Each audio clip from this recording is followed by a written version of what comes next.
Refan, reuniones familiares de amistad. Bienvenidos mis queridos hermanos a una nueva clase. E indiscutiblemente grande es el misterio de la piedad. Dios fue manifestado en carne, justificado en el Espíritu, visto de los ángeles, predicado a los gentiles, creído en el mundo y recibido arriba en gloria. Primera de Timoteo 3:16. Lección 5 del nivel número 1. El tema del día de hoy es la manifestación más grande de Dios. ¿Qué pensarías si el rey de un país se hiciera un sirviente? Nos pondría a dudar, ¿no es cierto? Como Padre en la creación, la manifestación más grande de Dios como Padre en la creación. Vamos a leer la palabra del Señor en Génesis 1:1. La palabra del Señor dice: en el principio creó Dios los cielos y la tierra. Podemos mirar que Dios fue el que creó los cielos y la tierra. En Isaías 35:4, la palabra del Señor dice: decid a los de corazón apocado, esforzaos, no temáis, he aquí que vuestro Dios viene con retribución, con pago. Dios mismo vendrá y os salvará. Aquel Dios que creó los cielos y la tierra iba a venir y salvarnos, como dice en Isaías 35:4. Dios mismo vendrá y os salvará. La manifestación más grande de Dios como Hijo en la salvación. Vamos a leer la palabra del Señor en Mateo 1:21. Dice la palabra de Dios: y dará a luz un hijo y llamará su nombre Jesús, porque él salvará a su pueblo de sus pecados. Aquel Dios que hablaba Isaías 35:4, que vendría a salvarnos, este Dios iba a nacer por medio de una mujer que se llamaba María, como decía en la palabra de Dios. Y dará a luz un hijo y llamará su nombre Jesús, porque él salvará a su pueblo de sus pecados.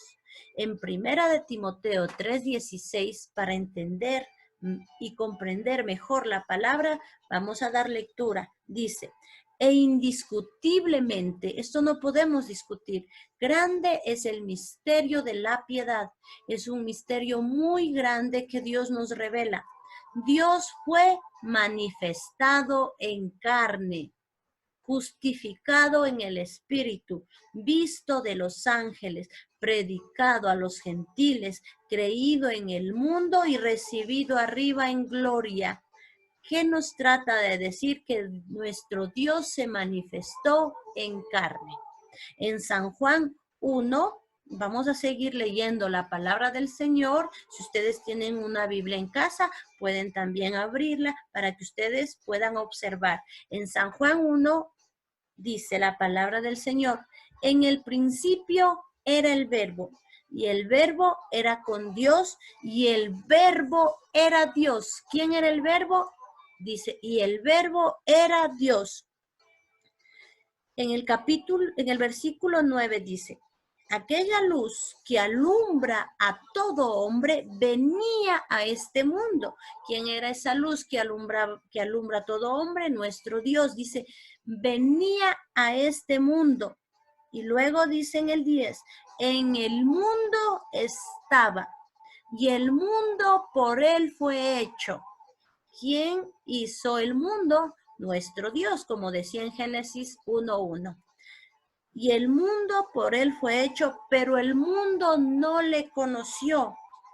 El mundo no le conoció a nuestro Dios. ¿Por qué? No sé si ustedes han leído la Biblia o han visto alguna película. Los fariseos, cuando miraban las cosas grandes que hacía nuestro Dios, ellos no podían creer, porque ellos mismos por sus propios labios decían, solo Dios puede hacer estas cosas grandes. pero no se daban cuenta que Dios vino a este mundo y Él era Jesús. De igual forma, cuando nuestro Dios perdonaba los pecados de las personas, decía, este blasfema, porque solo Dios puede perdonar los pecados. Pero no se daban cuenta, como dice en la palabra del Señor, en el mundo estaba en San Juan 1:10, y el mundo por él fue hecho, pero el mundo no le conoció, ellos no le conocieron, no se dieron cuenta que aquel Dios que hizo los cielos y la tierra estaba en el mundo. Y luego en San Juan 1:14 dice, y aquel verbo fue hecho carne y habitó entre nosotros. Entonces, y aquel Dios fue hecho carne y él habitó entre nosotros y vimos su gloria, gloria como del unigénito del Padre, lleno de gracia y verdad. Y en Judas 1:25 dice, al único y sabio Dios, nuestro Salvador. Entonces nuestro Dios mismo vino a salvarnos. Dice, al único y sabio Dios, nuestro Salvador, sea gloria y majestad, imperio y potencia, ahora y por todos los siglos. Amén. Entonces la manifestación más grande de Dios es que Él se hizo hombre para salvarnos, porque Él amó a su pueblo. La manifestación más grande de Dios como Espíritu Santo en la regeneración, cuando Dios transforma al hombre. En la palabra del Señor, en San Juan 14:18 dice, no os dejaré huérfanos, vendré a vosotros. Él prometió cuando se iba al cielo que Él iba a venir a nosotros. Entonces podemos ver que Él está en nosotros cuando nosotros nos dejamos transformar por Él. ¿Qué llevó a Cristo a hacer el sacrificio que hizo? ¿Cómo puedes responder al amor de Dios por ti? No nos olvidemos que Dios se hizo hombre para salvarnos porque Él nos amó con todo su corazón. Este es el tema del día de hoy y que tengan un lindo día y que el Señor Jesús les bendiga grandemente.